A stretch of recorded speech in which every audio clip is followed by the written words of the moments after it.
Hello tout le monde, j'espère que vous allez bien. J'ai plein de choses à vous montrer et du coup je vous propose de faire le tout premier vlog de la chaîne.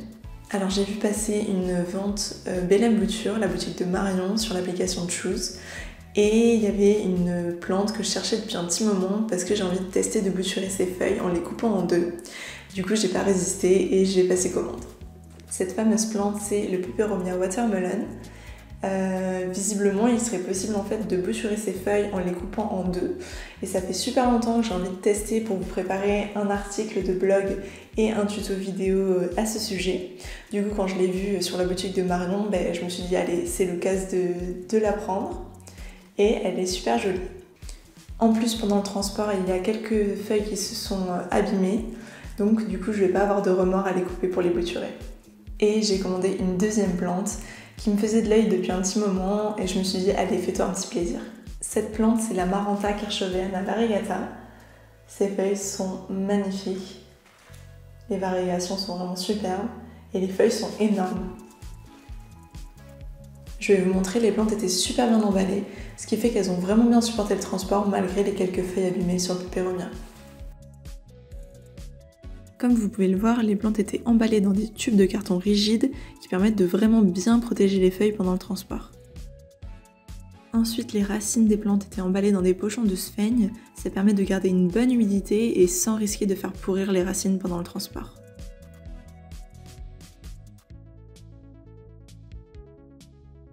Et d'ailleurs, on pouvait voir que les plantes n'avaient pas du tout eu soif pendant le trajet, les feuilles de la Maranta par exemple n'étaient pas du tout enroulées.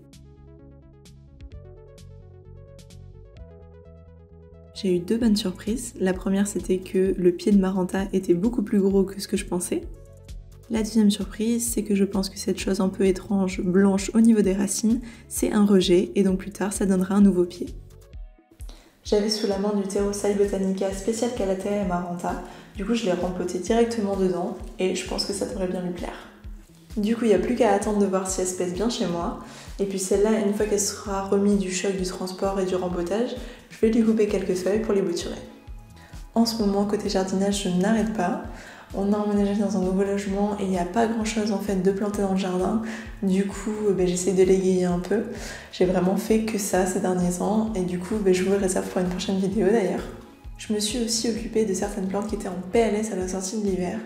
Mon bégonia lucerna, c'est un bégonia qui fait des très grosses feuilles, qui est magnifique, mais là qui ressemblait plus à rien le pauvre.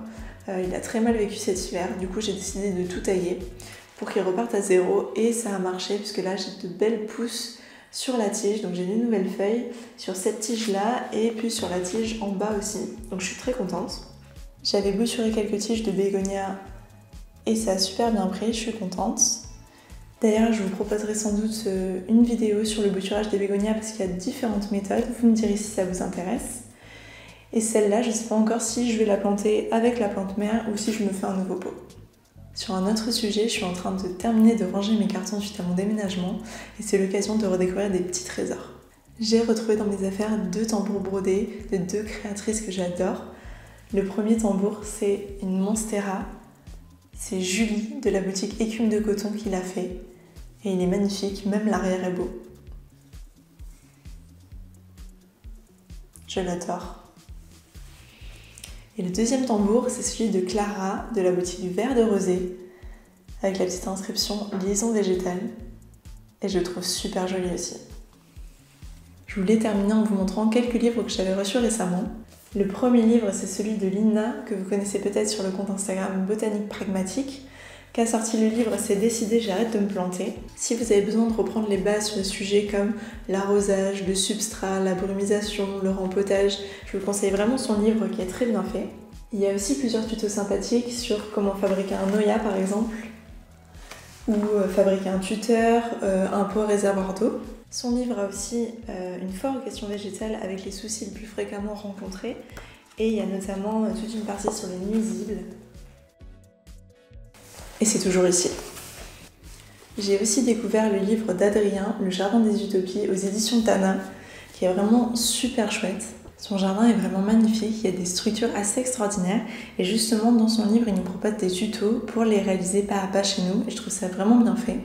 Donc par exemple il nous propose de construire ces portes rondes des 4 saisons et ces arches en osier.